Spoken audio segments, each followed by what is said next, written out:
सध्या महापालिकेच्या निवडणुकीच्या पार्श्वभूमीवर सेना आणि भाजपमध्ये पारदर्शकतेवर वादविवाद सुरू झालेत। महापालिकेतल्या या पारदर्शकतेबाबत मुंबई पालिकेचे माजी आयुक्त दम सुखथनकर यांच्याकडून अधिक जाणून घेतलंय आमचे प्रतिनिधी हेमंत बिर्जे यांनी। राज्यातील महापालिका निवडणुका पारदर्शकतेच्या मुद्द्यावर गाजते आहे आणि या पारदर्शकतेच्या मुद्द्यावर ना दोन्ही पक्ष एकमेकावर कुरघोडी करतायत। आमच्यावर दम सुखथनकर आहेत, मुंबई महापालिकेचे माजी आयुक्त।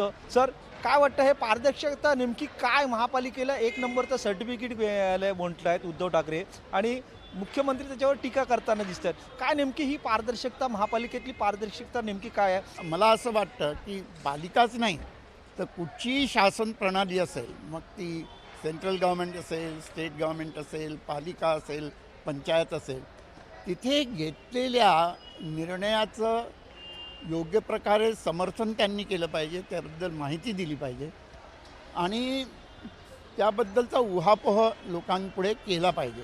खरोखरच पालिकेमधली पारदर्शकता आहे की नाही आहे? महापालिकेतला माजी आयुक्त म्हणून विचारतो। माझ्या वेळी फार कमी होती।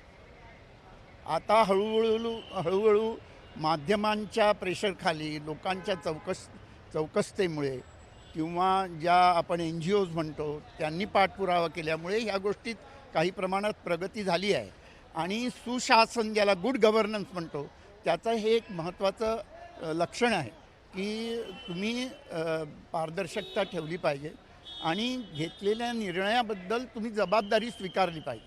आता हे पालिकेत पाहिजे, राज्य शासनात देखील पाहिजे। राज्य शासनात ते जास्त आहे आणि पालिकेत कमी आहे किंवा वैसे वर्षा आपण म्हणतो, असं मी ह्या दृष्टीने मी पाहत नाही। पारदर्शकता महत्त्वाची आहे। हो, अर्थात पारदर्शकता महत्त्वाची आहे अशा पद्धतीने दम सुखथनकर जे माजी आयुक्त म्हणतात। व्हिडिओ जर्नलिस्ट सुनील सह हेमंत बिर्जे, जय महाराष्ट्र, मुंबई।